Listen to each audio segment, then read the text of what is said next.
Hey, it's the Profit Answer Man, Rocky Lalvani. If you're new to the podcast, check out my interview with Mike Michalowicz. It's episode number 2. If you want to hear about each chapter in the Profit First book, go back and listen to episodes 3 through 13. Episode 1 is the why and how. On the Profit Answer Man, we learn money mastery without all the complicated accounting mumbo-jumbo using a simple system. Your accountant is busy documenting your transactions and creating a rearview mirror of what happened. My guess is you don't even look at the reports they sent you. If you're like most business owners, you struggle with this, and it's not your fault. We aren't taught money in school, and accountants aren't taught how to be profitable. The Profit First system created by Mike Michalowicz works, and he certified me to help you implement the system in your business. Remember, the new equation is sales minus profit equals expenses. Let's face it, without cash flow, you can't pay your employees, buy needed materials, or pay your mortgage and support your family. I help you to do that and more, so you can focus on the parts of the business you love and receive the rewards for your labor and investment into your business. The stronger you are as a business owner, the more jobs you create, the better we are as a country. Small business owners are the backbone of America, and for that, you deserve to be well rewarded. Just remember, more revenue does not equal more profit. That's why we focus on the bottom line. Today, I have another fellow Profit First professional on and serial entrepreneur, Mark Coudray, to share his journey. We're all going to hit bumps in life, and as you listen to Mark's story, just remember this too shall pass, and you can find a way forward. Having a large surplus helps us to sail through difficult times, and that's our goal for each of you. A highly profitable, fun business that creates the life you love. Recognized internationally as a premier thought leader and practical strategist who delivers proven net profit and gross margin gains in today's highly commoditized, price-driven markets, Mark's passion is inventing exceptional business models, playbooks, and practices so a business can excel to its fullest potential. Thousands of business owners and key managers have attended his seminars, workshops, and conferences and trade gatherings worldwide for more than 4 decades. He's got more than 500 feature articles, columns, research pieces, and white papers published worldwide, and 5 internationally recognized and awarded papers. Mark works with owners and their managers in teams active in their $1 to $100 million businesses. Clients tend to be in specialty and digital graphics, manufacturing, fabrication, wellness, call centers, and industrial sectors. Let's meet Mark and learn from his wisdom. Welcome to the Profit Answer Man. Let me restart. Welcome to the Profit Answer Man, Mark Coudray. It's great to meet you. It's awesome to be here. Anytime I get to talk about Profit First, I'm happy. As am I. Can you share a little bit about yourself and your business? I am a serial entrepreneur. I started my first company 48 years ago with $200 when I was 19 years old. That company is still running. We grew that company from 200,000 annual revenue to 4.2 million in 18 months with no computers, no internet, no email, no fax, no social media, nothing. This was all old school relationships and delivering and boots on the ground and voice on the telephone. So over the years, I've been obsessed with finding better ways and sharing them with others. In 2006 or so, I made a switch from being a technical consultant to the graphics industry to being more of a business coach. because I could see that businesses needed to improve their profitability and cash flow in order to make the necessary investments in changing digital technology. And as I was doing that, it was working great. And in 2008, there was this thing. I think it was like the big recession, and it sort of affected everybody, kind of like COVID. We had just spent or invested $1 million of our own money in a large new production facility that was really state of the art.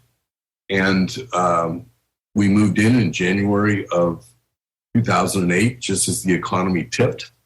Our overhead increased from $40,000 a month to $100,000 a month, and our sales promptly dropped 62%. So it was very much like what happened with COVID for a lot of people in terms of the drop in sales. We couldn't figure out what was going on because we didn't understand what was happening in the economy at the time. And we were hemorrhaging money, just bleeding. Fortunately, I had a really fat bank account at the time and was able to weather it with another about $500,000 worth of working capital. And just as we were coming out of that, my son, who was 23 at the time, was diagnosed with leukemia. And for the next 2 years, we battled the disease and literally divested all of our assets in order to pay for his medical treatment. Unfortunately, he passed in May of 2012. And in the months that followed, I didn't file bankruptcy. We had hundreds of thousands of dollars in medical debt. And because I'm an analytical person and I tend to detach myself from the emotional side of things, I looked across the smoking heap of what used to be my business with 20 employees. And now we had no employees and we had no production. We had nothing. We had illegal foreclosures. It was a disaster. And I looked at that and I said, what can we learn from this?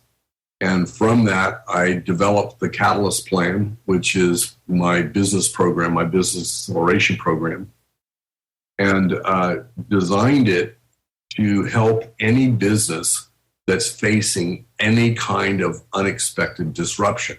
So it could be a fire, a flood, a workplace shooting, a labor strike, a pandemic. It could be anything, a lawsuit, and give them the tools to be able to navigate that to their ability. I run, I had 100 or so people through that program when I discovered Profit First.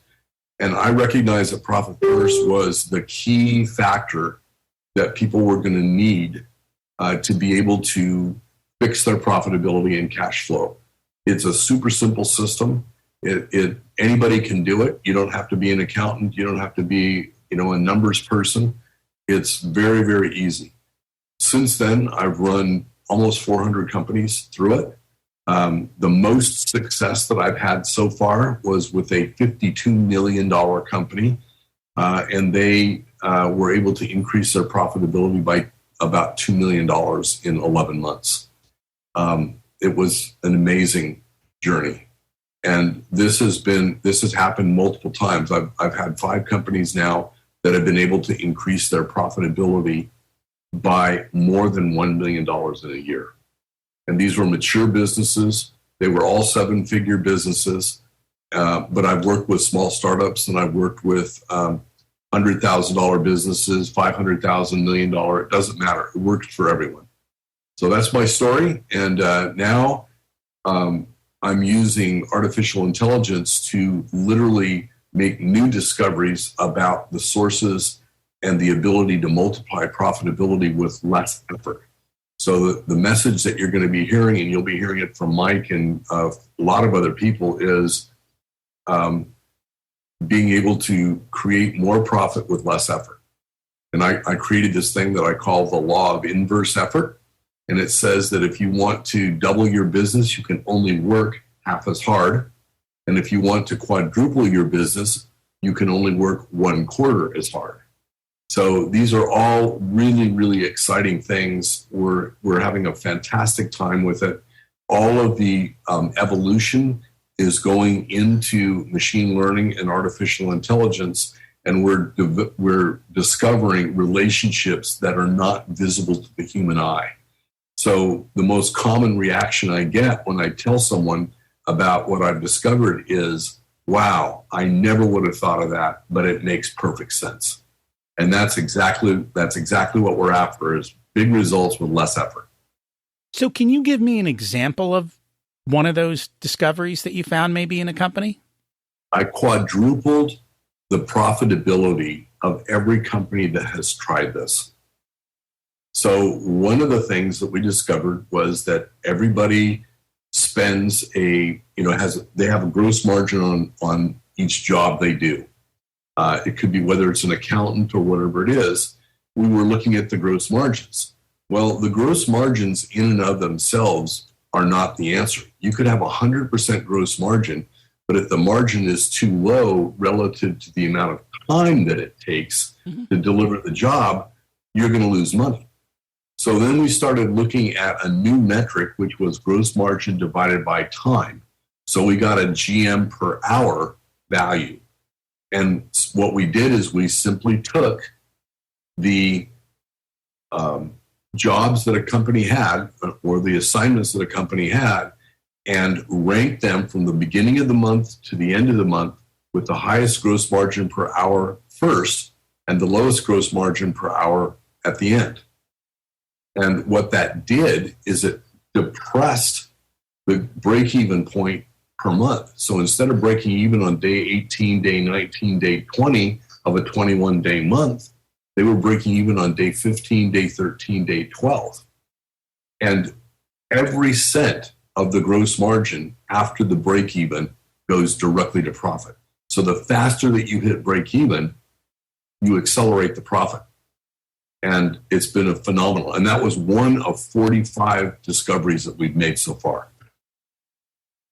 And we always look, when I look at what my clients do, we look at both things. One is the cost of goods sold, because we know that, or whatever that is, but then also the cost of essentially time sold, right? You have to look at not just what are all your inputs, how much time and effort goes into it, and are you appropriately charging for that? And I think a lot of people miss what you essentially said is the time portion of the equation. And like anything else in mathematics, when you have a complicated algorithm or a complicated formula, as you get into it, you can simplify it and simplify it and simplify it. I've got it down to 4 terms now, and it's super easy to do a quick analysis even in your head to determine what the potential impact is. And we're constantly looking for ways to make it simpler and faster. We want it easy and we want it fast. If we can do that, life gets beautiful quick. That is very true. Well, can you share another insight you found? Yeah, the other insight, this is a massive insight, and nobody would believe this until COVID hit. And the easiest way to grow your profitability is to cut unnecessary expenses, which is easy to do, but it can go too far too quick very, very easily, or raise your prices. And every business owner is scared to death to raise their price. And in reality, price sensitivity is like number 9 out of the top 10 factors that will influence your ability to get a job and do business with someone. So by changing the focus on the areas that have higher priority, we're able to increase profitability by a factor of 6 to 9 gross margin points. And that sounds like a lot when you're in a competitive market. But again, one of the things that we've discovered is using AI, I have been able to create a framework that will take any business in any industry, regardless of how commoditized or price competitive, and make them singularly unique. They will be competitively unique, which means that their competition cannot bid against them. and understanding the components that makes you undefeatable, you become super desirable, and you're able to add 6 to 9 gross margin points without doing any more work. Actually, you're doing less work. So if you can add gross margin points with doing less work, we're heading in the right direction. And that's what I like. I always tell the example that if you're $1 million business and you're making $100,000 a year and you want to double your profit, everyone tells you, well, go do 2 million. Well, that's a lot of work. I like, if you're $1 million business making $100,000 a year and you can raise prices 10%, you just doubled your profit and you didn't do any more work. And if you can cut your costs by 10%, you just tripled your profit and you didn't do any more work. So think differently about what you're doing. And those are the factors that matter the most. And I think one of the things too, I didn't mean to jump in there so fast, but the thing that people don't realize is that when you have a 10% profit and you double it, it's not a 20% profit. It's a 200% improvement in your profit. And when you start looking at it based on the improvement in the profit, it has a much greater impact psychologically than incremental 2 points, 3 points, 4 points, where you've got to add 4 or 5 things to feel like you're making a difference. And the good thing is everyone's raising prices during COVID. So you have an excuse now, right? Not only do you have an excuse, you have an absolute alibi. And we take it apart and say, listen, we hate raising these prices. It's just ridiculous. But we've had to hire a full-time purchasing person because they're having to go to 4, 5, 6, 7, 8 different vendors. We've lost our quantity breaks, so our raw material costs have gone up. We've got supply chain issues. We've got higher freight costs. We've got delayed in the arrival of goods because we've got part from company A and part from company B, and we can't do the job until all the pieces are together. So we hate this. We absolutely hate this. But in order to stay in business, this is what we're having to do. And we're seeing 30 and 40% increases because of the compound effect of the supply chain and the labor shortages. And so I'm also seeing the opposite. I'm seeing and hearing stories of people who didn't pay attention to the increase in prices. And they're really struggling because their 10% profit margin, they're like, where did all my money go? My profit disappeared. And they're actually paying to serve the customer, which is absurd. Exactly. And so you said that, I believe, pricing was number 9 on the list. Yeah. So what are the top 3? There's all kinds of things. The decisions to purchase are always made emotionally. Number 1 is trust. So anything that you can do to increase the trustworthiness of your relationship is the most important thing you can do, because that frees you from the relationship of cost benefit, because people like to do business with people they know, like, and trust. So that's the first thing. Number 2 is social proof.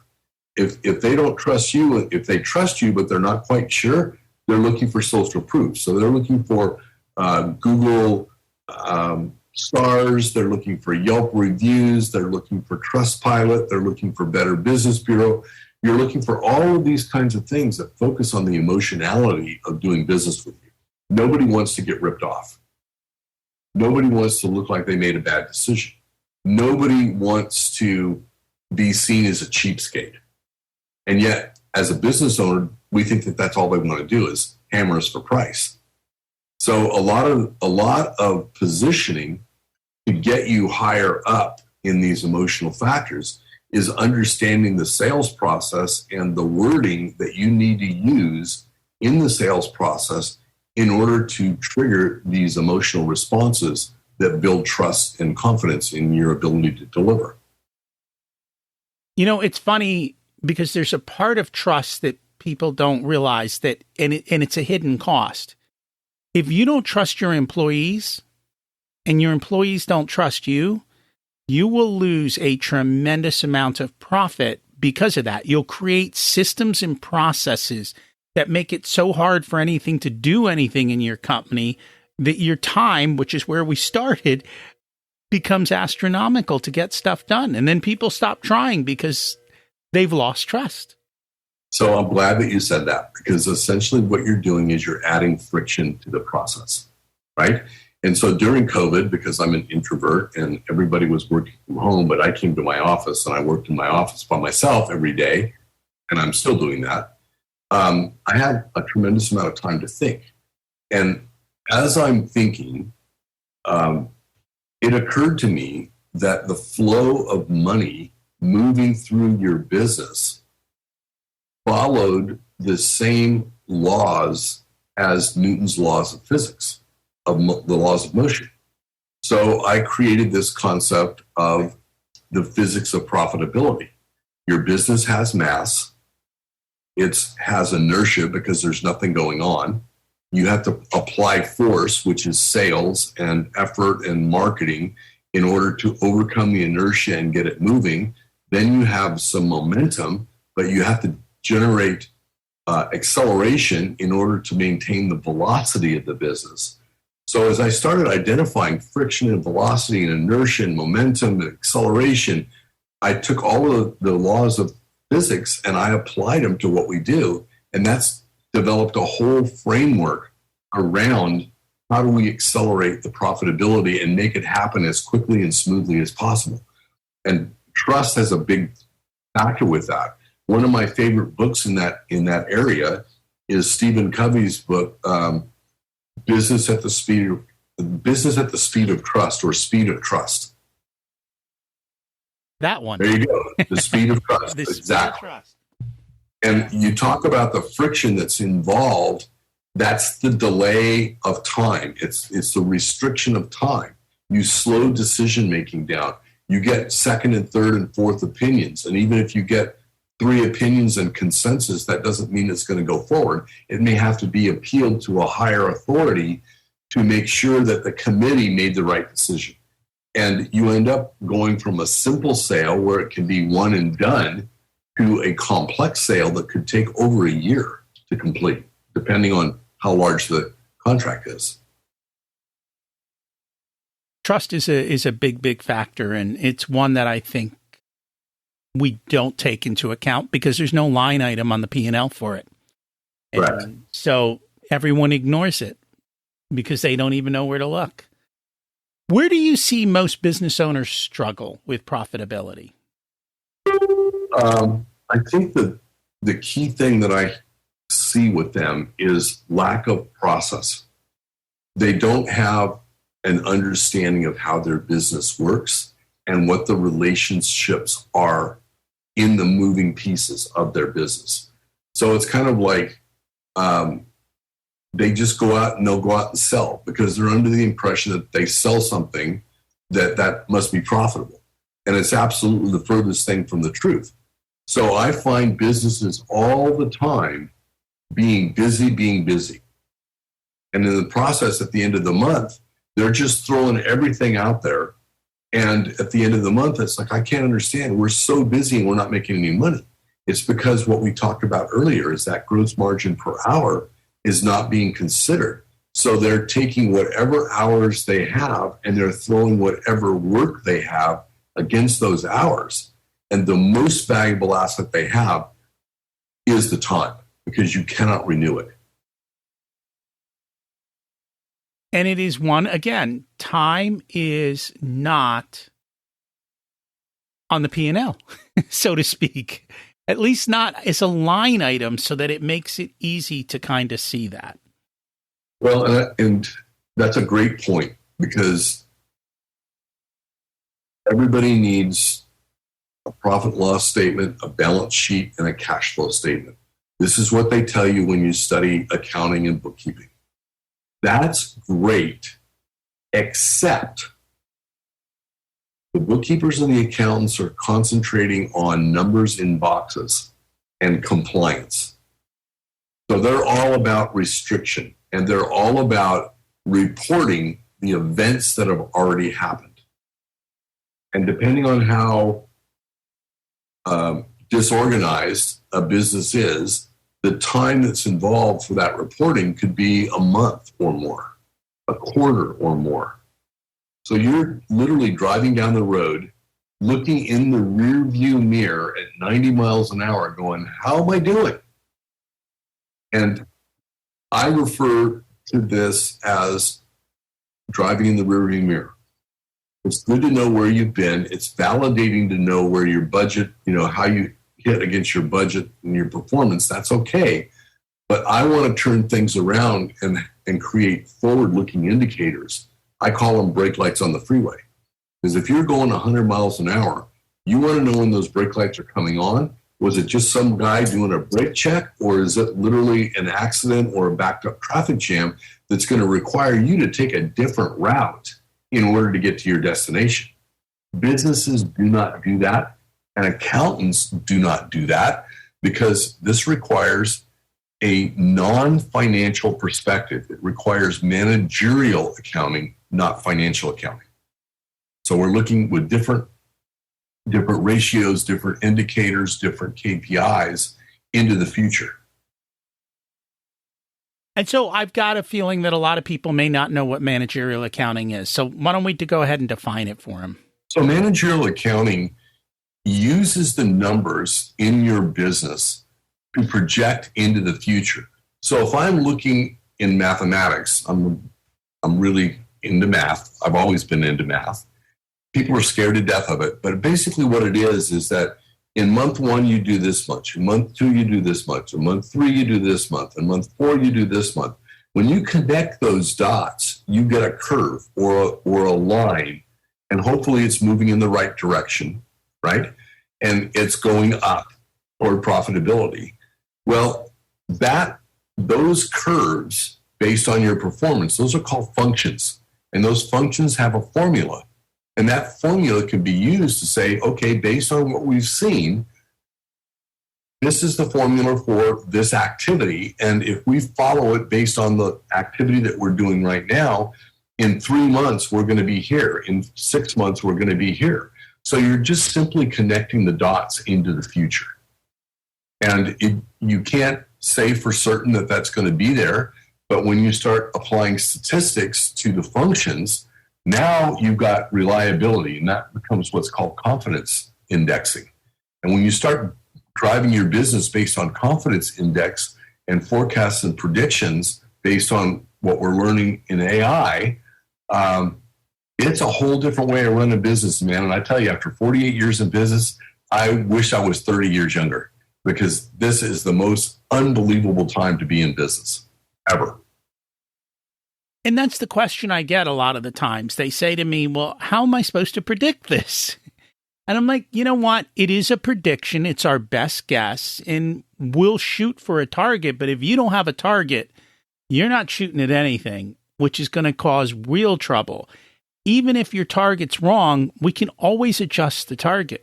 We can change the focus, but you've at least got to start somewhere and then work backwards from there. Okay, if we want to increase sales 10% next year, what are we going to do differently to do that? And what are the costs or the time, or what else has to happen and change in order for that to occur? And walking through those steps. It's not just, hey, we want 10% more sales. It's somehow going to magically happen. Well, this whole concept of dot to dot, connecting the dots, right? If you're going to grow your business or shrink your business or shrink your, reduce your costs or whatever the activity is that you're going to happen, there's only 3 things that can happen, and 2 of them are generally bad. It can get worse, it can stay the same, or it can get better. So simply knowing where you want to go is the first step. And I think when I ask most business owners, well, what's your exit plan? 98% of them will go, I'm going to continue to work. I'm working. I'm just working. I'm living in the moment. They have no goal. So what's happening in the moment is their reality. But as soon as you start looking forward, again, brake lights on the freeway, you're looking through the dashboard. Now you've got a target. You can say, okay, do I want to take the freeway, or do I want to take a frontage road, or do I want to take a scenic highway to get there? Or do I want to go off-roading across the uncharted territory and not knowing what kind of terrain is there, what kind of services, if anything, how rough it's going to be. We don't know. If you don't have a goal, without a goal, you're never going to get to where you want to be.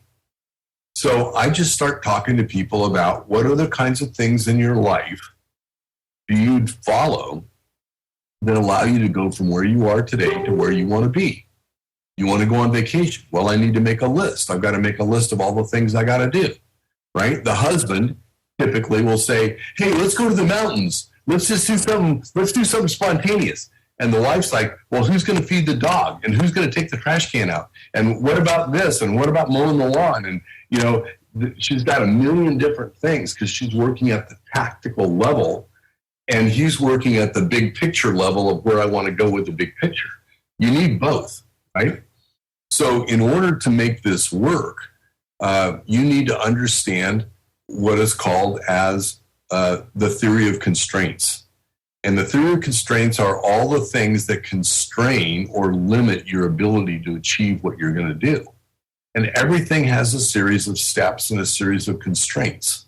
If you move from one thing and you say, okay, I can turn the gas up on the stove, if you've got a gas stove, or turn the heat up on the stove, well, all you're going to do, no matter whether it's medium heat or super high heat, you're only going to boil the water until the water boils away. Because the water will cool the pot to 212 degrees until that coolant boils off. So you would never think about water being a constraint, but it is a constraint to higher temperatures beyond 212, no matter how much energy you throw at it. It'll boil off faster with more energy, but you can never raise the temperature above 212 until the water's gone. So understanding what the limitations are in terms of your people, the intellect that's involved, how many processes they can do, their knowledge of the work that they're doing, their ability to do work without correct work as opposed to making mistakes and having to go back. All of those kinds of things are constraints that we have to account for in our overall equation here. And that is very, very true. COVID has caused people to think differently about business. And it is times like these that creates opportunities. And I know you have a little bit to say about it. So tell us, how does COVID create opportunities for us? Well, again, it's the thing about COVID, and I did a webinar for all the Profit First people and all my clients the first week that we went into lockdown. It was March 20th, 2020. And essentially, basically, I said, you've got to understand what's going on right now. Everyone's scared. Everyone's frightened. And in the process of being frightened, the neuroscience, the chemicals in our brain are designed to protect you. This is fight or flight. And in fight or flight, it has a process by which it paralyzes you. Deer in the headlights, scared stiff. That's called the amygdala hijack. And the amygdala hijack is designed to keep you still and quiet so that the tiger doesn't see you and eat you, or the shark, or whatever it is. It goes back to our DNA. It's programmed into us. And in the process of doing that, when you're in that state, it blocks the brain signal to the logical portion of our brain. So we can't analyze logically what's going on unless we understand what's actually happening. And so from that, as long as you're scared, as long as you're frightened, as long as you're kept in a state of disorientation, you can't make logical decisions. You can't make decisions other than what somebody's telling you to do. And this has nothing to do with any kind of political agendas or anything else. This is just the neuroscience of how we make decisions in fight or flight. So I tell people the first step in any type of a disruption, any type of unexpected disruption, whether it's a divorce or a car wreck or whatever it is, step back, take all of the modifying adjectives off of the event. It's not devastating. It's not unprecedented. It's not whatever. And just say it's an illness that's spreading rapidly, that's infecting a large number of people with an uncertain outcome. That is the event, the description. From that, only three things can happen, and two of them are bad. It can get worse, it can stay the same, or it can get better. For it to get better, we have to be able to look at that and say, based on this event, what has changed, and how can we use these changes moving forward to our advantage? And the biggest single advantage that came out of COVID was it locked everybody down. Everybody was shut down.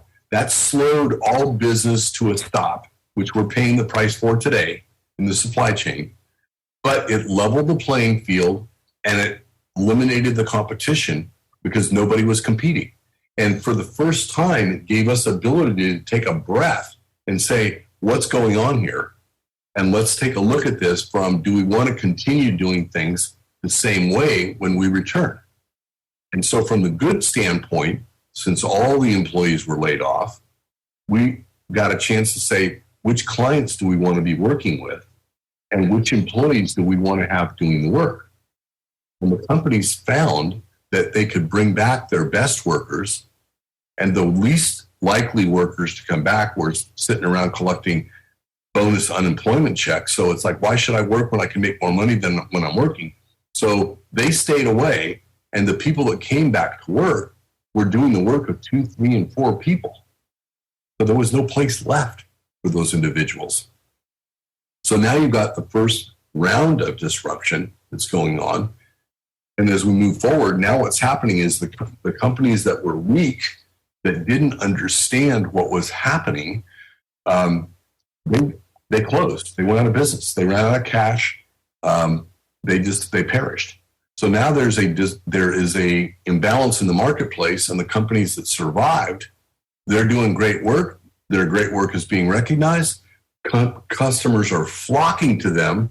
Now they can't get enough material, and there's not enough good workers left to grow their production to meet the capability that they have with the automations in place. So it's just nothing more than shifting constraints within the equation of what do we need to do to get our work done. That is so true. And I know many of my clients are experiencing all of those issues, and we find our way forward and figure it out, because that's what it's always about in business. You always find a way forward and figure out what that next step is, and then you take it. And that's just kind of life in business. As a business coach, my income stopped for 4 months. I put all of my clients voluntarily on hold because I wanted them to come out of this, and we needed to preserve cash. We didn't know whether there was going to be PPP. We didn't know whether there was going to be mortgage forbearance. We didn't know any of that. So I said, number one, we've got to preserve cash, because once you're out of cash, you're out of business. So fortunately, using Profit First, we all had money in the bank. Woohoo! Right? So we had a cash cushion that we could work from. I used that time when there was no business and there was no money coming in to do an organized LinkedIn campaign. And I reached out using Sales Navigator, and I created a search for business owners, founders, CEOs, and presidents of companies with 10 to 200 employees. So that was basically $1 million to $10 million companies, $20 million companies. And I connected with 7,900 business owners during COVID. And from that 7,900 connections, I sent out instant messages to them, direct messages that said, business owner to business owner, I'd like to set up a call to find out what is happening in your industry and your geographic region, independent of what we're hearing on the media. I have nothing to pitch and nothing to sell. I'm doing this to try and understand the reality of the state that we're in right now. And I'm completely willing to share everything that I've learned with you if that will help you navigate this uncertain times. And I had over 500 hour-long calls.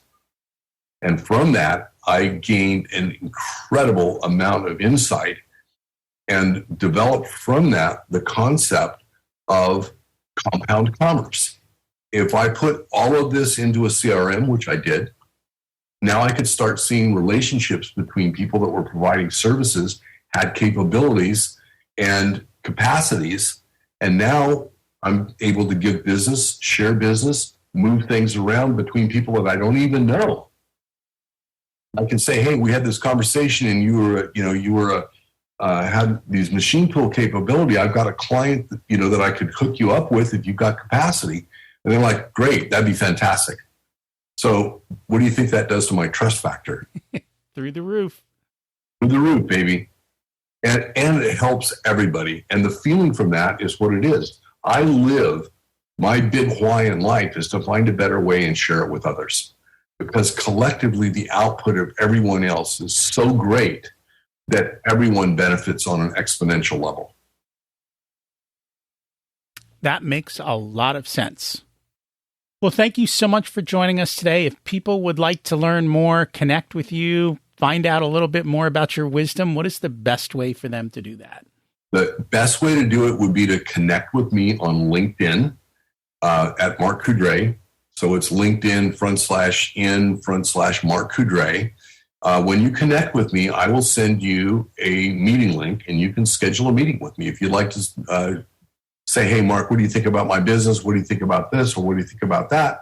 Once you're in my network, then, I'm going to share insights with you. Because in the world that we live in today, we work at the speed of discovery, and that's happening real quick. So they can go there if they want to find out more about the programs that I do. CatalystPlan.com is my coaching plan for businesses. And it's very common for businesses that I work with to generate 6 figures or more, multiple 7 figures in many cases, of additional profit from where they are today within 12 months. So I don't make any claims or anything like that, but the mechanisms are in place and there's many, many, many options that to chart a path for you. So I would love to open the conversation and explore some possibilities with you and see where it goes. Thank you for having me on the show. You are most welcome, and we'll make sure to include that in the links. Thanks so much for joining us today. Thank you. All of us at Profit First are committed to helping business owners succeed. Check out Mark's work, and thanks for listening to mine. Storms happen. They're part of life. Whether it's health, COVID, technology, it doesn't matter. Having the space and the funds to pivot makes it easier to do so. That's one of the benefits of Profit First, building up that vault account that allows you to breathe. Technology can also help in our business, and we use it to better understand our customers and what leverage points in the business we can automate. Most business owners do what they love, but a well-run business means every part of the business needs to be addressed. However, it doesn't mean it's you who has to be the one doing it. Find the people to sit in those financial seats if it's not you.